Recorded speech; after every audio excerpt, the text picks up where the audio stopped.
ये टीवी के मौलाना इस बात को नहीं समझते हैं आखिर क्यों चंद रुपयों के लिए तुम उन न्यूज चैनल्स पर जाके बैठ जाते हो और पूरे कौम को बदनाम करते हो। मैं ये भी पूछना चाहता हूं कि ऐसे शोज में आखिर कुछ लोग, कुछ मुसलमान धर्म गुरु बनकर आखिर क्यों पहुंच जाते हैं। आप जानते हैं ट्विटर पर एक ट्रेंड जो है इस वक्त चल रहा है, रेंटल मुल्ला, यानी कि 5-5 हजार में कुछ मौलाना धर्म गुरु का भेष धरकर इन चैनल्स में बैठ जाते हैं। मैं रेंटल मुल्ला तो नहीं कहूंगा, मगर मैं इन्हें टीवी मौलाना कहूंगा। मैं आपको बताना चाहता हूं दोस्तों, मैं जानना चाहता हूं कि जो न्यूज चैनल एक समुदाय को लगातार टारगेट करता रहता है, वहां पर इन मौलाना को जाने की क्या जरूरत है सिर्फ 5,000 रुपए के लिए। क्या आप जानते हैं इन्हें 1 घंटे में गालियां सुनने के लिए जो जाते हैं, इन्हें 5,000 रुपए मिलते हैं, उससे ज्यादा नहीं मिलते हैं। मैं कहता हूं कि अगर आपकी रोजी रोटी भी इन 5,000 रुपए से चलती है तो भाई आप क्राउड फंडिंग करके बात करो लोगों से। यह किस तरह की सोच है मैं ये जानना चाहता हूं कि ये लोग इस नफरती एजेंडे को आगे क्यों बढ़ा रहे हैं। मैं आपको एक मिसाल देता हूं।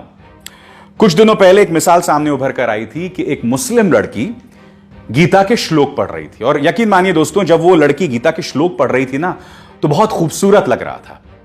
अब एक न्यूज चैनल ने क्या चालाकी की, उस लड़की को बिठा दिया स्टूडियो में और उसके सामने 2 लंबी लंबी दाढ़ी वाले मौलाना बिठा दिए, और उस पूरे 1 घंटे के कार्यक्रम में वो मासूम लड़की तो गीता के श्लोक पढ़ रही थी और वो दो मौलाना जो हैं बोल रहे थे, देखिए हमारे इस्लाम में यह अलाउड नहीं है, ये नहीं है, फलाना ढिमकाना। अब आप सोचिए, ये तस्वीर जब दिखाई जाती है तो इसका क्या फर्क पड़ता है आम जनमानस पर। उन 2 मौलानाओं को वहां जाने की क्या जरूरत थी।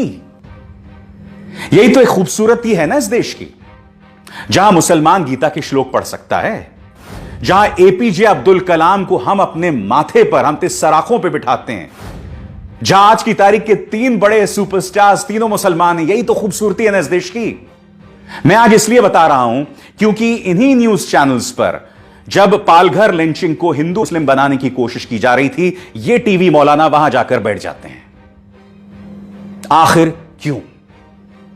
ये आपकी जिम्मेदारी है। अगर आप इनके परिवार के सदस्य हैं तो इनसे बोलिए कि ऐसा शर्मनाक काम न करें, क्योंकि इसके जरिए सिवाय समाज के अंदर दोहराव पैदा करने के और कुछ नहीं हो रहा है। सिवाय मुसलमानों की बदनामी के कुछ नहीं हो रही है इसके जरिए। और अंत में सवाल मैं प्रधानमंत्री से भी करना चाहता हूं। प्रधानमंत्री, हाथ जोड़कर मेरी प्रार्थना है आपसे, इन चैनल्स के जहर पर लगाम लगाइए। मैं जानता हूं कि योगी आदित्यनाथ की उत्तर प्रदेश पुलिस ने कई न्यूज चैनल्स के जहर का पर्दाफाश किया है, मगर इनके खिलाफ एफआईआर दर्ज की जाए इस जहर को फैलाने के लिए। हाथ जोड़कर मेरी प्रार्थना है, क्योंकि आप जानते हैं इस सब का असर अंतर्राष्ट्रीय तौर पर पड़ रहा है। आप क्या चाहते हैं? आप क्या चाहते हैं कि गल्फ में जो लाखों भारतीय काम करते हैं, क्या वो वापस भारत आ जाएं?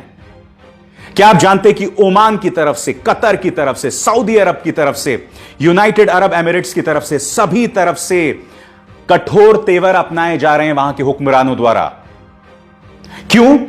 क्योंकि वहां पर जो भक्त बसे हुए हैं ना, यानी कि बीजेपी के जो कट्टर समर्थक हैं, वो वहां बैठे बैठे मुस्लिम विरोधी बयान देते हैं, जहरीले बयान देते हैं, और अब उन पर कार्रवाई की जा रही है। मैं आपसे हाथ जोड़कर प्रार्थना करता हूं प्रधानमंत्री, मैं जानता हूं कि आपको ही नहीं, संयुक्त अरब अमीरात में हमारे जो एम्बेसडर हैं, जो हमारे ओमान में एम्बेसडर हैं, सबको बयान देना पड़ा। यहां तक कि हमारे माइनॉरिटी अफेयर्स मिनिस्टर इन सज्जन मुख्तार अब्बास नकवी को भी बयान देना पड़ा कि भारत जो है मुसलमानों के लिए स्वर्ग है। मैं नहीं जानता हूं कौन सा स्वर्ग है। स्वर्ग भेजने की बात तो नहीं कर रहे हैं यहां। खैर, वो बात अलग है, मगर जो मैं आपसे कह रहा हूं कि वक्त आ गया है कि इस तरह के जहरीले मीडिया पे कृपया लगाम लगाइए। जी हां, लगाम लगाइए। उसके अलावा कोई चारा नहीं है। देश चल नहीं पाएगा। हम मजबूत हैं, हम एक हैं, हम बिखर नहीं सकते हैं, मगर घुटनों पे चलना कोई चलना नहीं होता है। आज मैं आप सबसे हाथ जोड़कर प्रार्थना कर रहा हूं, एक पत्रकार होने के नाते नहीं, बल्कि एक इस देश के एक नागरिक होने के नाते, कि कृपया इस जहर को अपने मन, अपनी आत्मा का हिस्सा मत होने दीजिए, क्योंकि इससे कोई एक समुदाय को नुकसान नहीं पहुंचने वाला है, पूरा देश इसमें डूब जाएगा। भारतीय जनता पार्टी के ये नफरती नेता बाज आए, जिन न्यूज चैनल्स का मैं जिक्र कर रहा हूं, ये लोग बाज आए, क्योंकि जिन न्यूज चैनल्स पर ये एंकर्स काम करते हैं, तुम्हारे भी बच्चे हैं, तुम्हारे भी बच्चे स्कूल जाते हैं। आप क्या चाहते हैं? कल्पना कीजिए, आप लाइन लगाए एक सुपर स्टोर के बाहर खड़े हैं, आप अपनी रोजी रोटी के लिए गए हैं, आप चावल अनाज वगैरह लेने गए हैं, आप लोग सब खड़े हैं, और अचानक ऐसे ही जहरीले प्रोपेगेंडा के चलते वहां पर दंगे छिड़ जाएं। बताइए, इसका जिम्मेदार कौन होगा? खैर, यह बात मैं अपनी हर शो में करता हूं, मुझे लगता है कि इसी पे कोई फर्क नहीं पड़ता, मगर मुझे भी वाकई इस बात का थोड़ा सा भी फर्क नहीं पड़ता कि आपके कान में जूं तक नहीं रेंग रही है, क्योंकि मैं अपनी आवाज इसी बेबाकी के साथ बुलंद करता रहूंगा। जय